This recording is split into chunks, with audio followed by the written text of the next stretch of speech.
I'm Dr. Phil Carruthers, and this is All the Phils, where I share with you my personal life experiences, including some professional ones. If you're looking for encouragement, hope, and some fun stories, you've come to the right place. On today's episode, I talk about relationships, my experience with marriage, and my experience with a divorce. Let's get to it.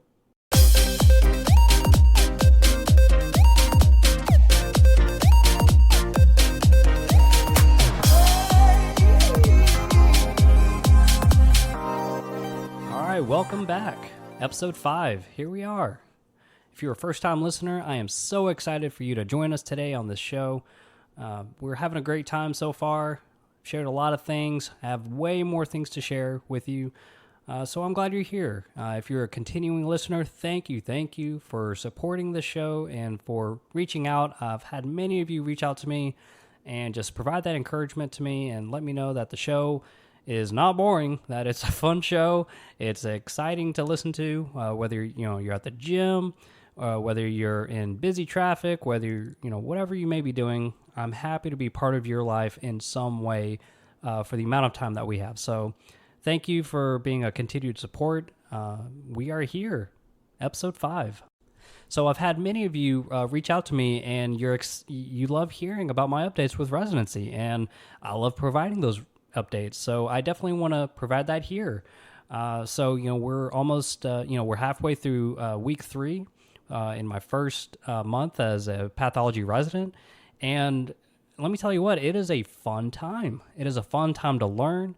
It is a fun time to experience all these different learning opportunities, whether it be grossing new specimens. We talked about how grossing involves, physically looking at something, taking dimensions, cutting it apart, finding, trying to differentiate normal from abnormal, just, by knowing your anatomy and being able to prepare that specimen so that it can be, taken for further looks by the pathologist. Eventually the one thing that I'm going to be doing one day, looking under a microscope and saying, all right, this looks malignant, this looks benign, this does not look right.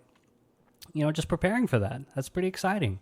And, as a pathology resident, in the future, right now, this is the grossing that we do, actually touching the specimens, preparing them. This is actually what, as a pathologist, as a pathology resident, this is the only time really within our residency that we're going to actually be doing this grossing. So, when you're attending, when you're not going to be preparing the specimens. They actually have, techs that do that prepare it for you. They go to schooling, for long periods of time to prepare for this. They know their anatomy, and, they're teaching us, pathology residents on, how to gross this thing, how to prepare specimens. What should we look for? Hey, should we use ink here? When should we not use ink? All the fun pathology stuff, and it's been really exciting. Gotten to, prepare a lot of different specimens. Ranging from your polyps. I've gotten to do a couple of gallbladders with a bunch of gallstones. I've gotten to see a bunch of, got to start on doing placentas. The afterbirth. Just getting to see that. That has really been an experience. It really has. I'm holding these organs. I'm holding these right here in my hand, and I'm getting to, really use my anatomic knowledge and really looking for, normal versus abnormal. And I'm also trying to be the eyes for, the attending pathologist. Because a lot of times they're not going to see the whole specimen. They're not going to see this whole organ. They're not going to see the whole gallbladder, the whole, kidney, the, whatever we give them, the whole heart, the whole lung. They're only going to see sections of it under a microscope or what we submit. So, our description in our report has got to be, pretty spot on. If you were to close your eyes and somebody just read out, dimensions and colors and, what things look like, their shape, their size, how much it weighs, as a attending pathologist, can you imagine this, right? Obviously, we can take pictures, we have that ability to take pictures of some specimens, but we don't take pictures of everything, right? That would take a good minute, but, things that require, photos, if there's, something really, really wrong, something that may just, not look right, or if we question it, we don't know necessarily if it is a malignant thing, right? We're not diagnosing at that point. We're just grossing the specimen. So we prepare it. That's what we do. So that's been fun. Have gotten to do like morning lectures along with, grossing, really getting familiar with what things look under a microscope. Knowing cells, learning more about cells and their characteristics, and also being able to decipher between, malignancy versus benign natures. Is this an adenocarcinoma? Is this a squamous cell carcinoma? Is this an acinar adenocarcinoma? All those carcinomas, it's been fun being able to recognize all that. I've also got to help with autopsies as well. That's been very interesting.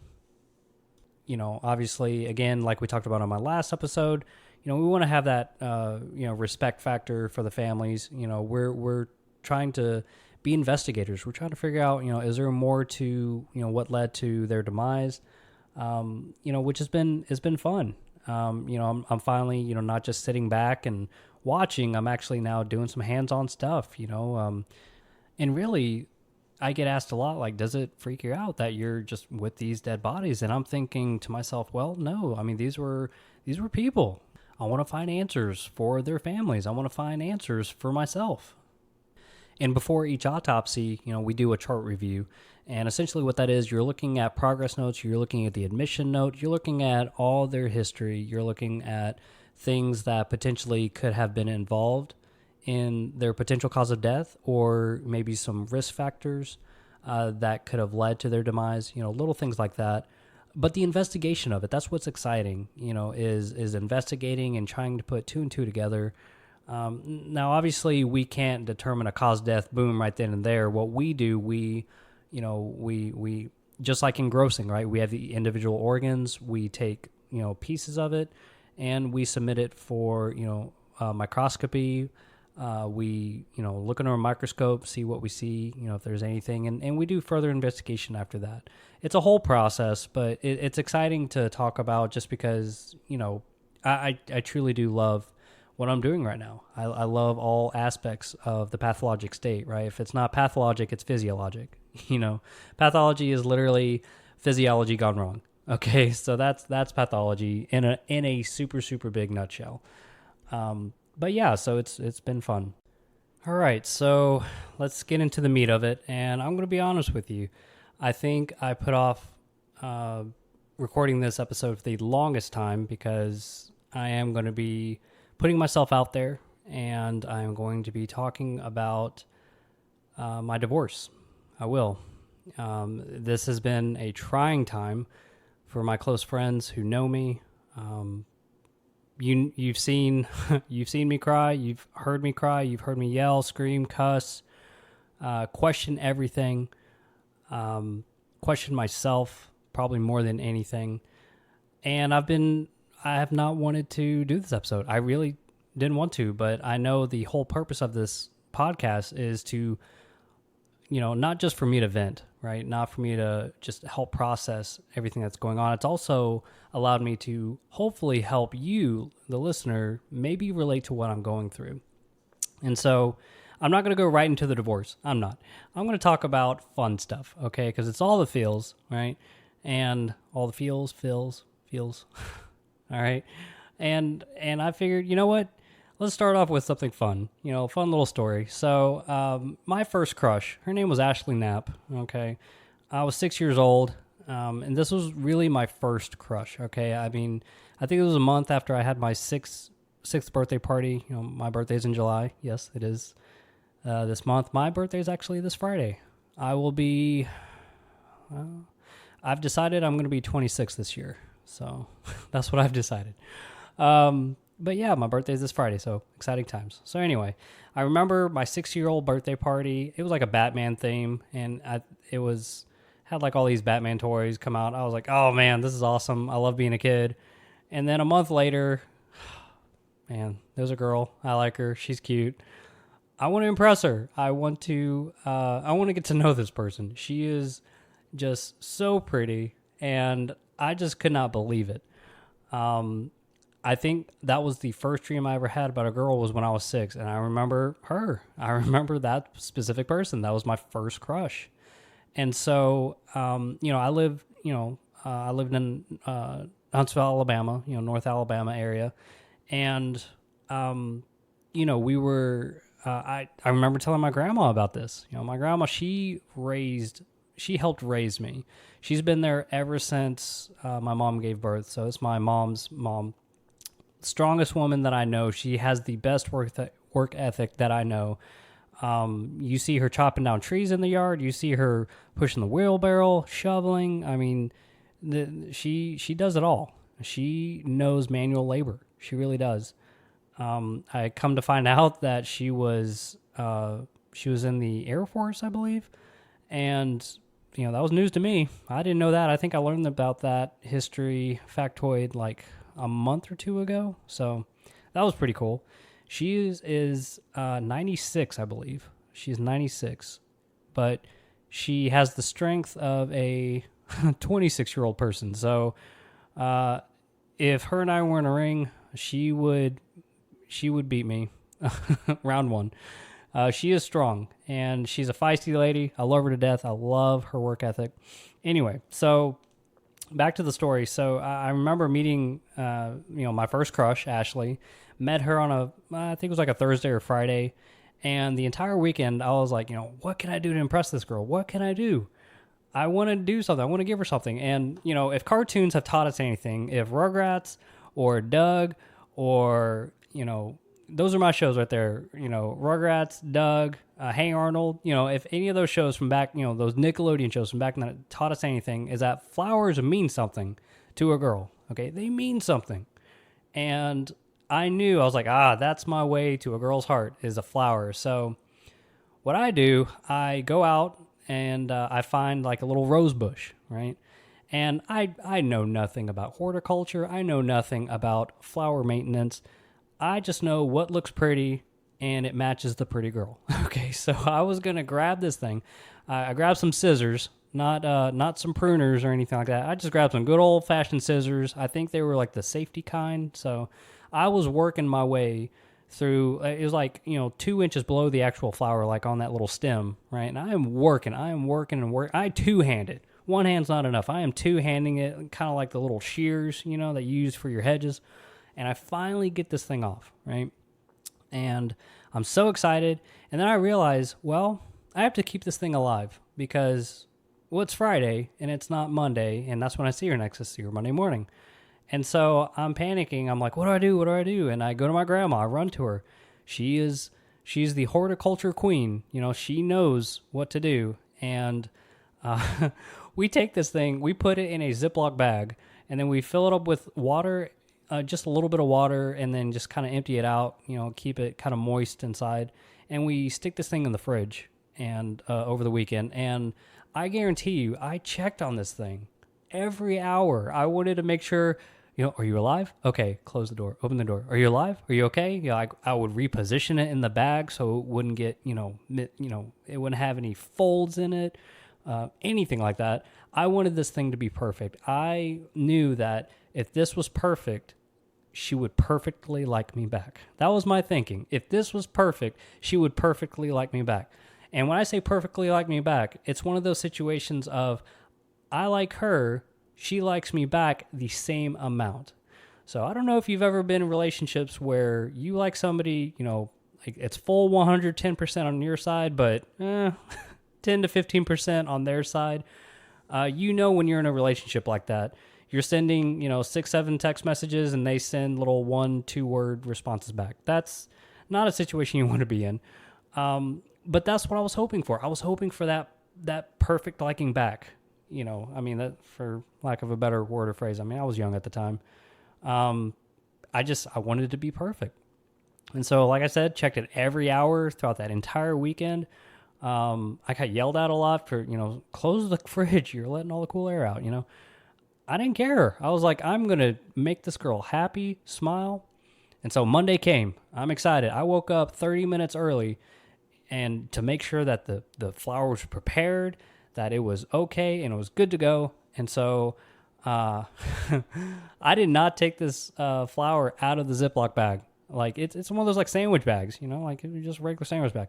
I took that thing with me and I carried it. I did not put it in my bag. I was not risking smushing it or damaging it in any way. I wanted this to be perfect. And so I get to school and I see her there. We're in the hallway. We have 5-10 minutes before, class officially starts. And I remember her looking up at me and smiling at me. Please find yourself a person that whenever they see you, they don't just look up at you and not smile. If they smile every single time that you see them, keep that person close. Keep that person close. All right? They're not smiling because they have to. They're smiling because you give them a reason to smile. Keep those people around. And when you see those people, man, smile back. Smile back. We know those people in our life. And I'm not saying it has to be in a romantic sense. It could be a friendship sense too, right? If people are annoyed by you, then, they may not want to be around you. Now, there's also that friendship dynamic too where, you may be so sarcastic towards each other, you don't really smile, say hey, but you're like best friends, right? Keep that too. That I don't want to say, oh, smiling equals best friends. No. It doesn't. No. If you get each other on a deeper level, you both understand each other, you don't have to smile to prove that. Keep that friendship going. Keep that relationship going. If it's a romantic nature, cool, go for it. But 6-year-old me was smiling at 6-year-old her, and I was crazy about this girl, and once I gave her that flower, she did. Here's what I liked about her even more. She did not look at me funny because it was in a Ziploc bag. She kind of giggled, and I was nervous at first. I was like, oh no, what's she giggling for? And it turns out, and her face, she started turning red. She blushed. She had blonde hair. And so you could really see her face just blushing. And I started blushing, and there was that awkward silence. We were both, grabbing, I was grabbing my hands. I didn't know what to do with my hands, Ricky Bobby, I don't know what to do with my hands. It was that situation. I had no clue what to do. I didn't want to run away because, if I ran away, that means I'm running away from her, and that's not what I want. And so, we do crazy things, for love. We do exciting things for love.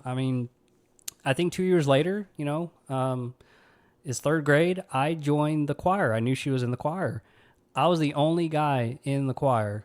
And, totally worth it. My choir teacher took me to the side. She was like, so why are you joining choir?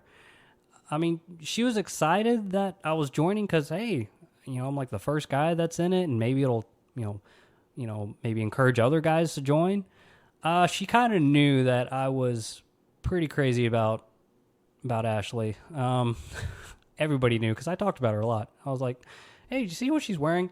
She's so pretty. I would always brag about her. That's the thing. When you like someone so much, you want to brag about them. If you don't like them very much, you're not going to brag about them. You're going to hide them. You're going to minimize their existence in your life. But for me, I wanted to maximize my knowledge of this person who I was involved with at the time. I love relationships, and that was my first one. That was my first relationship that I had, and it was exciting. It was my first experience. My experience with a dating relationship. And I think for the longest time, I've always been obsessed with relationships. I love commitment. I love that ability to commit to one person and that person commit back to you, right? It's never just one way. It is both ways. And I love the idea of somebody knowing you a little bit better compared to other people in the population, right? I love the secret telling aspect of it. It's embarrassing to you, but you trust this person and you know that they won't look down on you for it, or at least you hope they won't look down on you for it. There's just so many aspects to it, and not just the serious stuff, also the fun stuff. They love the same movies, the same music. They love going to the same places, going on road trips together. It's exciting. It really is. And I love that aspect of it. And obviously with every great aspect, there's also the not so great aspects. The misunderstandings, right? I didn't mean it that way, or you took it wrong that way. kind of side of it. That miscommunication where there may be miscommunication from both sides, or maybe one side or the other. Either way, it's miscommunication. And, your ability to be able to rebound from that miscommunication to being able to talk things out without, yelling, arguing, name calling, any of that stuff. That's strength in a relationship. It's not all the fun stuff, all the Mexican food you can eat when you go out, watching movies, all the physical stuff, whatever it may be. It's not just that. The strength of the relationship is also in times of grief, times of trauma. And a lot of times you have to be able to, realize that relationships take work. They do. Relationships take work, but if the relationship is worth it, then that work you'll want to do it. You will want to do it. You will want to make sure that you're doing everything in your power that you can to sustain the relationship. And I don't mean just survive in it. Okay. Like there's some relationships you have to get out of there, whether it be because of domestic violence, whether it be because that person is not making you better, they're making you worse. Things like that, that's different, right? But if you truly see potential in this person, and you feel like that you really could see a long life with them, and then, yeah, maybe it may be worth, trying to resolve some of that conflict. There's also personalities you have to take into consideration. There are some personalities that do not mesh well together at all. And when those personalities don't mesh together, a lot more misunderstandings happen. Maybe someone's way more, sarcastic in the way they talk, and maybe you're not so sarcastic, you're very literal, and that can create some conflict. That can create some miscommunication. I think it's a big thing of weighing the, pros versus cons. What are the pros of this relationship? Is this person making me better? Does this person have my best interest in mind, in their mind? Are they really, really concerned about my well-being, my mental health, my physical well-being? Do they want the best for me? Or are they selfish and just wanting to see what they can get out of me? You have to weigh that. And obviously that just takes time. That takes those frequent interactions on a daily basis to really learn about that person and to see, okay, short term, this is not looking good, which means long term, it really isn't going to be good. We're just going to be miserable. So, a lot of times, for my first for my first dates, which lead to relationships, I always start with coffee, right? I start with coffee. That's like a good, first date. You sit down, cup of coffee, you have something to hide behind, right? It's not very big, but you also don't have food stuffed in your face, or you're not spitting food bits at each other, trying to get to know each other. You have coffee, you have tea, whatever it may be, that's my first date go-to is coffee. Like, hey, tell me a little bit about yourself. What do you like to do? What are you doing now? What do you want to do? I'm really big into someone who has an idea. Doesn't mean they know the future, but somebody who has an idea of what they want to do with their life or what makes them happy now. And they want to continue doing that, little stuff like that. So like I mentioned earlier, it's not always happy times. It's not all rainbows and butterflies. With those happy times come those down times, and those down times even come with heartbreak. Specifically, I remember back a long time ago, I think it was 2008. I had just gotten out of a serious relationship that I thought, okay, this could go all the way for marriage, and it did not. And I took it pretty hard. So I remember back then, so long ago, I was thinking, you know what? I'm just going to have fun. I'm going to keep it casual. I'm not going to do anything serious. And so I go to the beach, and, Destin, Florida, great beach. And I go with a couple of friends, and I meet somebody down there, and they just so happened to live like an hour away at the time, out in Houston, in Memphis. They were living in Memphis. I've lived in so many cities, Houston, Chicago. So this time was Memphis, and I met her, and I was like, hey, you seem fun. You seem cool. Where are you from? And she said, oh, I'm from Memphis. I'm like, oh, okay. I had no plans. I mean, I had just graduated with my undergrad in psychology, and I really didn't have any plans. I didn't plan ahead for like to get a master's. I didn't know what the GRE was, so I didn't plan on taking that. I figured I'll just work in the workforce. I'll do some social work, and that was, at the time before I became a doctor. And Memphis, they have a lot of social work needs. I mean, it's a big city, and it's not far from my undergrad where I'm at. So I ended up relocating there, and I haven't told very many people this. So I actually end up when I moved to Memphis. I kept up with this person, this random stranger that I met on the beach. I think I was just pretty vulnerable at the time. I mean, it was clearly a rebound. I know it was. But at the time, I was like, you know what? This is new opportunity. One thing you can't put in a planner is an opportunity. So, I mean, I've always had that phrase with me. And so, I took advantage of it. So I had some reason to move to Memphis, not just for the workforce, but hey, maybe for this random girl, maybe something fun could happen with it. And I had no place to live at the time. So it gets better. I actually end up moving in with her and her parents. She was in college at the time, and she was living at home, and I lived with them. It was kind of a weird dynamic. And I was there for like a month or two, and they actually have a cabin about 3 hours away from Memphis in Arkansas, and Heber Springs, Arkansas. I still remember it. And I remember me, her, and her family went up there, and we, we were on the lake. They had a pontoon boat. We, rode Sea-Doos. It was really fun. And, we went there once, I remember. And then I think 2 weeks later, we went back again, but it wasn't very fun this second time around. I remember her talking about her ex-boyfriend. And the reason being is that we talked about it that night. I went to the beach with a couple of friends in Destin because I was kind of getting over a relationship. Well, she went to Destin because she was getting over a relationship as well.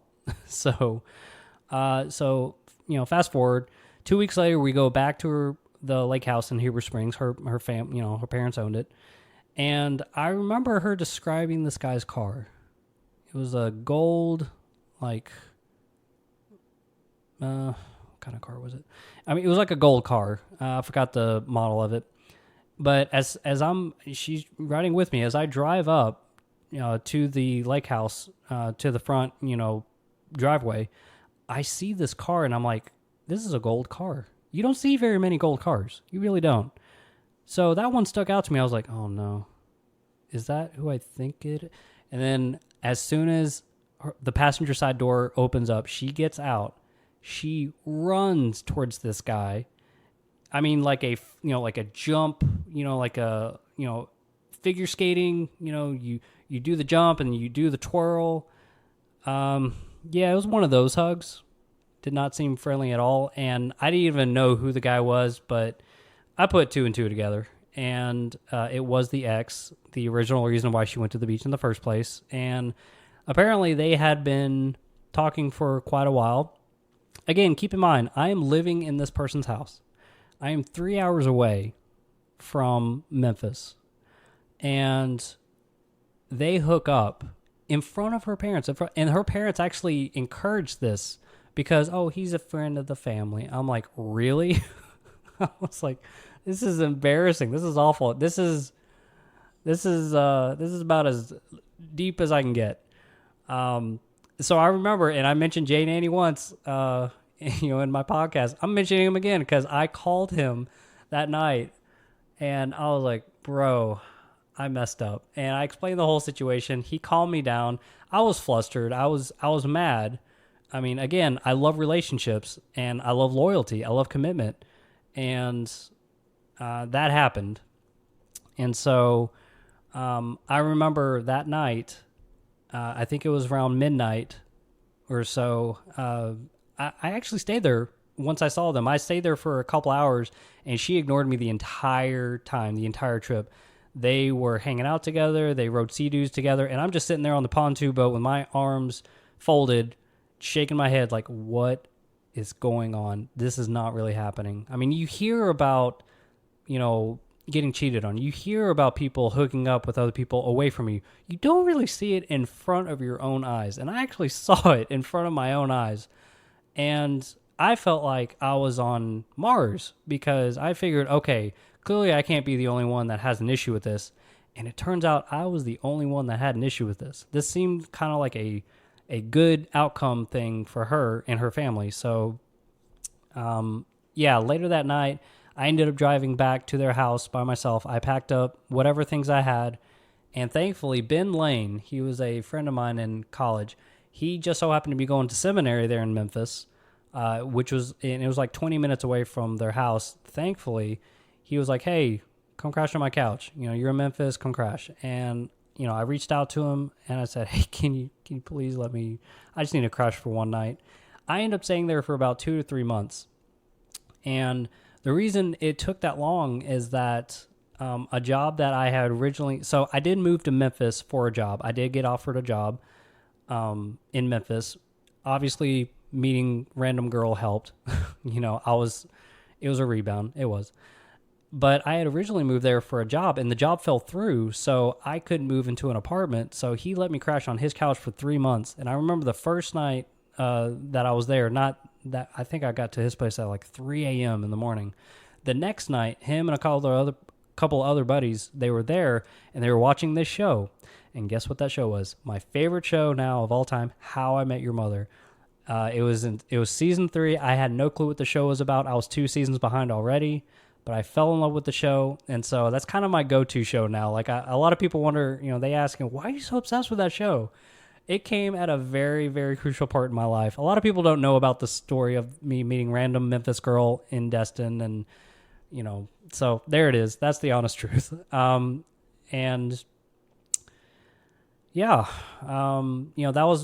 was a big heartache for sure. So I know I need to talk about this. I've avoided it for as long as I can. My producer knows, my close friends know. I usually record these episodes, physically on like Tuesday, and it's already Wednesday, a little bit later. And it's not that I was too busy to do it. I was avoiding it, but here we go. I'm going to go through it. I'm not going to mention the names of, my ex-spouse. I'm not going to do that. I'm not going to talk about any specific events. Like, this is not the point. This is not the whole point of what my talk is. Really, it's going to be more so for how it affected me personally. Just for the record, there was no domestic violence involved. There was no infidelity. There you go. That's the only things that you're really going to know about it. We met when I was a medical student. We met on Facebook dating app. So that is a real thing. People do meet on there. That's actually becoming a common way to meet people, significant others, and even, future spouses. I mean, hey, good for you. I actually know some friends that met that way, and hey, they're still married. They're doing great. So, but that was the way that we met. We got to know each other for a little bit, and, we did end up, getting married, I think about 1.5 years later. So we had enough time to really get to know each other, get to know one another.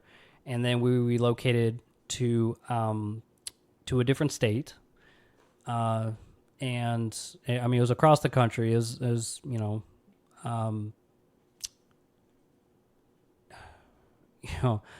I'm just trying to find the words. I'm leaving these pauses in here because I really want you to get the idea of what's going through my mind. And a lot of times I lose track. A lot of times I get emotional.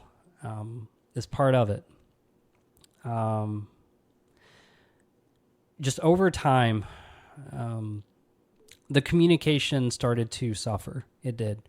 The smiles started to become less and less. The physical affection became less and less. I mean, not even wanting to hold hands, not even wanting to, give hugs or reassurance or anything like that. That died. It really did. And I mean, I know I mentioned miscommunication before. I think that was the biggest thing, was miscommunication. We had 2 very different personalities. Now, different personalities does not mean, the end game. It doesn't. It doesn't. it does affect the outcome. Sure, absolutely. You can have a happy outcome or an outcome that leads to divorce, and mine happened to be the latter. My parents, they've been married for 45 plus years. So I don't know divorce up until this point. Like, I don't know divorce. I'm a physician. I always thought, okay, let's have a treatment plan. Let's have a plan of action. Let's try every single thing before we pull the plug, so to speak. Let's try it. And, you get discouraged when the first thing doesn't work, when the second thing doesn't work, when the third thing doesn't work. And you're running out of ideas on how to save this relationship, how to better the communication. It is just, you are running thin. Time is running out. And for me, I was so disappointed in myself because I could not save the communication in our marriage. I felt like, to this day, I mean, for anybody close that knows me, this is my biggest failure, is my first marriage. And the reason being is that I felt like, even though I rationally did everything that I could in my power to try and save the marriage, it didn't matter what I said, how many times I said it, what I did, how many times I did it. It did not matter.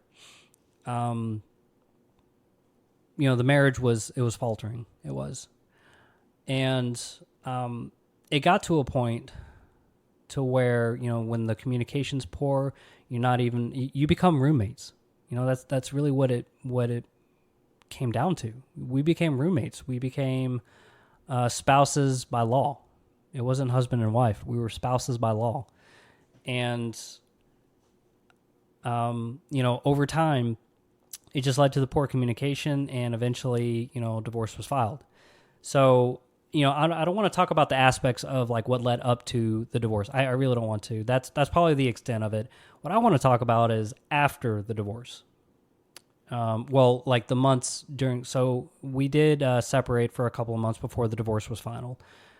So those months, during separation, I'm just speaking on my side. There were days of hope. There were days of no hope.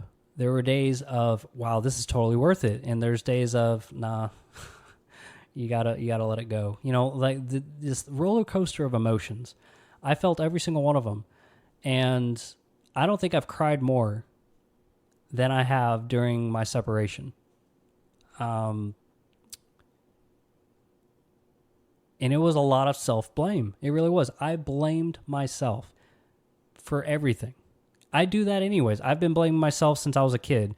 And I did seek therapy, after, when the separation happened, I did obtain therapy. I did.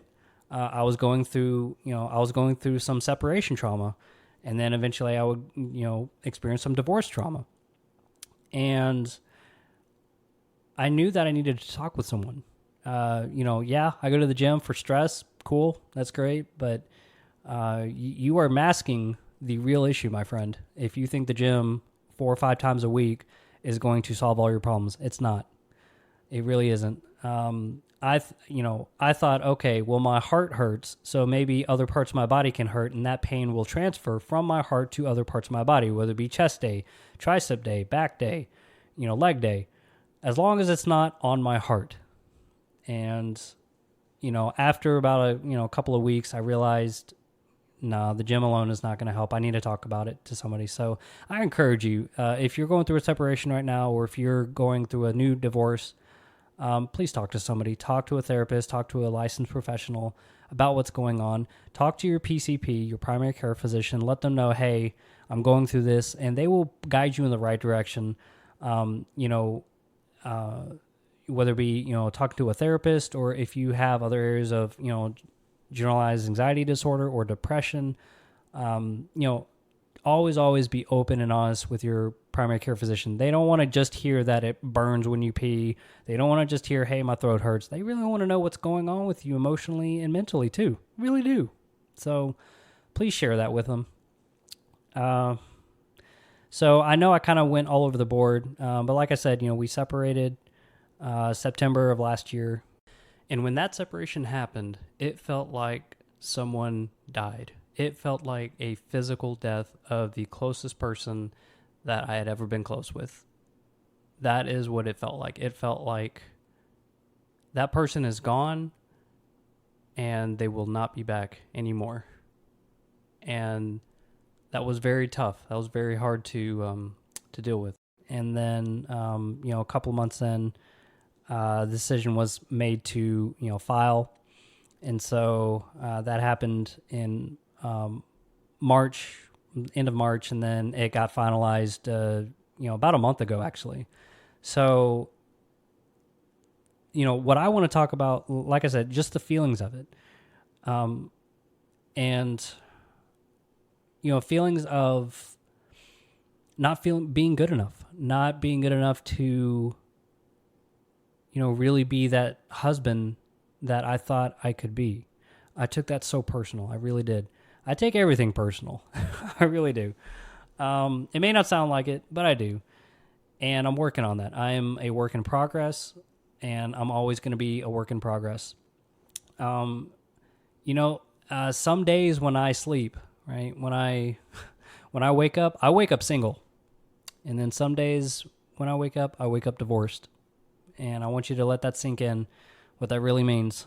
Some days it's okay that I'm single, that, hey, it's a good day. I'm still moving forward. And then there's other days where you wake up divorced and you have that divorce trauma I mentioned. It literally feels like the relationship ended like a day or two ago.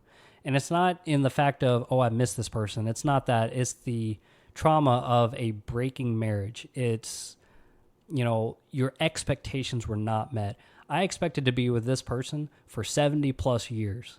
That was my expectation. So it's not just a marriage breaking, it's your own personal expectations breaking.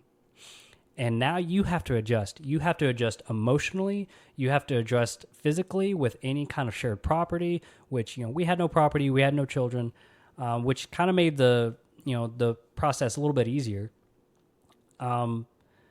But every single day you're having to readjust to that new way of life. It is a new way of life.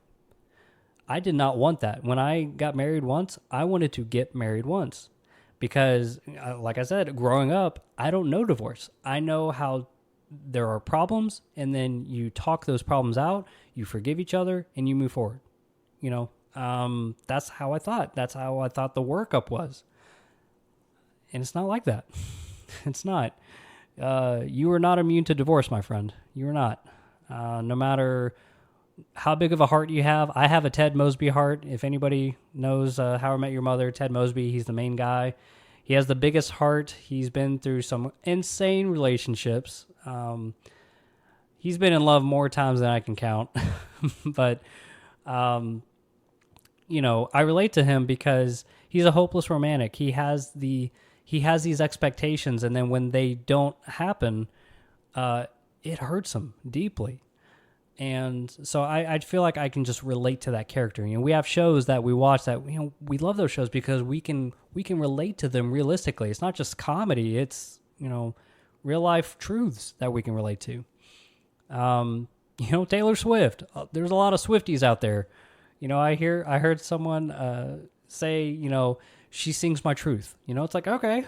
I mean, if she sings your truth, if you can relate to that person, awesome. Because that means we can better relate to you, right? And so a lot of people, they watch the show, they watch How I Met Your Mother, and they're like, oh, okay, so if you're like Ted Mosby, we've seen Ted Mosby, we have an idea that you're probably a hopeless romantic, and, and it's like, yeah, I am. So I know that's kind of scattered. It really is. But I wanted to give you some encouragement to anybody who's either currently separated right now, what I did during separation, and then I'll talk about, divorce. So during separation, I focused on myself. I did I read a couple of self-help books when it came to being separated, like what's the main focus that you should focus on. And, please reach out to me on my Instagram page if you want to know that. What the name of that book is. Yes, I am forcing you to message me, reach out to our show so we can talk. But yeah, I mean, the book really just focused on yourself, right? That's the big thing. Focus on yourself. If you feel like you have no value, you need to focus on obtaining that self-value right now. That is necessary. You need that for you. You need to find yourself because you have lost yourself. And I lost myself.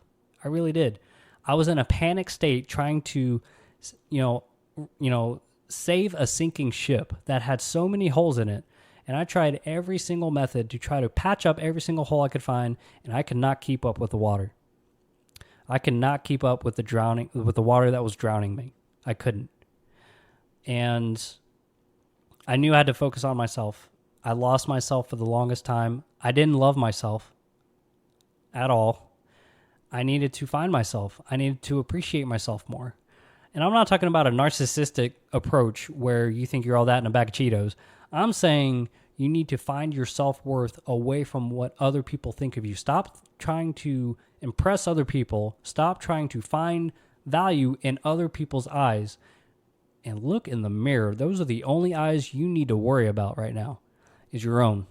In that mirror, okay? You have worth. You are worthy. You are worth it. And I had to repeat myself, and I still repeat that to myself every single day. You're worth it. You know, when I say give yourself some grace at the end of every show, I really mean it. Give yourself some grace. I need to give myself some grace. I need to forgive myself. I did everything I could in a relationship that just ultimately was not meant to be. I know that's a lot. I'm happy that I did everything I could to save this relationship. I really am. I'm happy. And I'm sure she feels the same way about her trying to save the relationship as well. I mean, this is no discredit to her. But again, I can't speak for her. I can only speak for myself.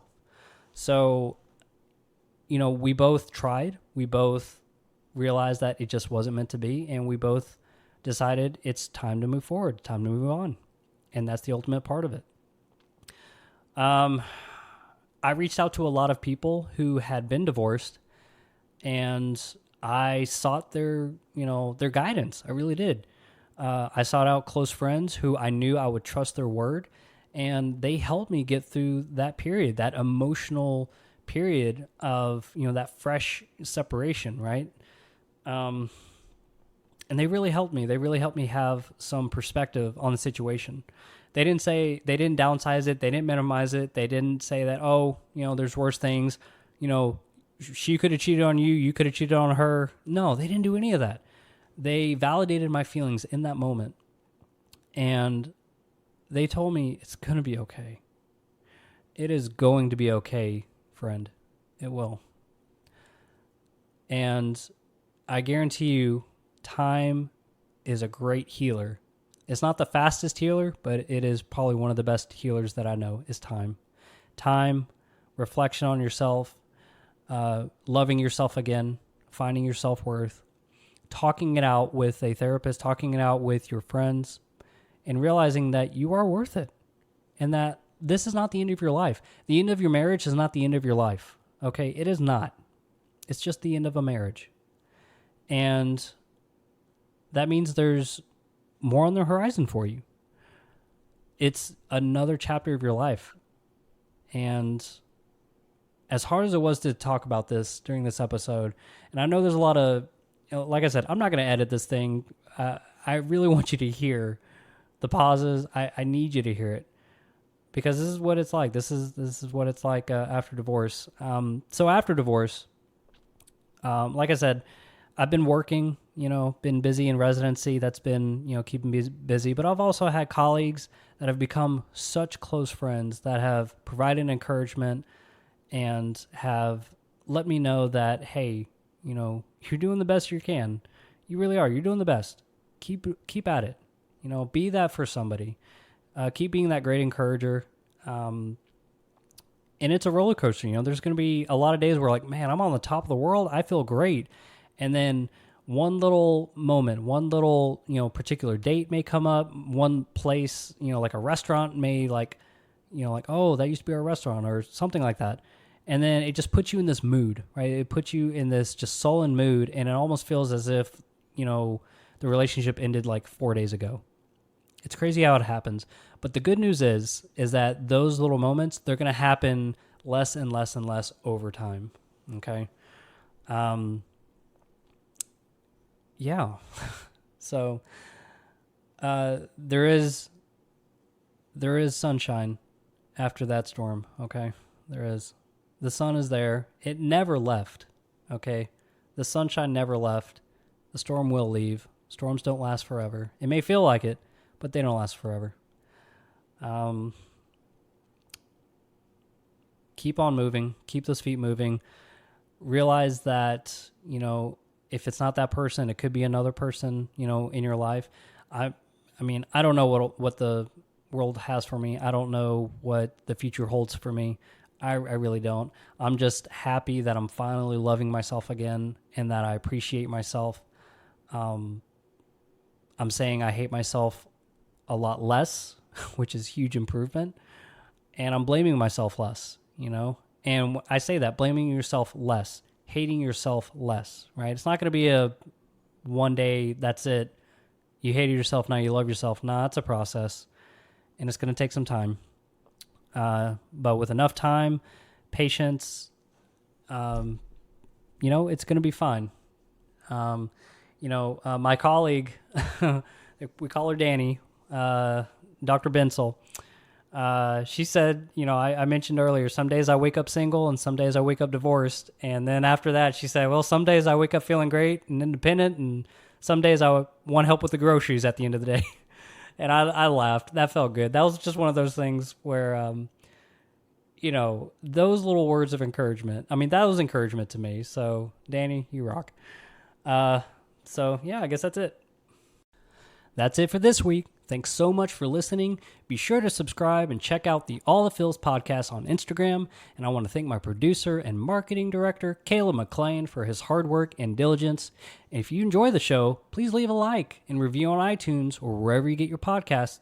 Remember to give yourself some grace. And remember to join me next week as we get into the feels in All the Phils. So long.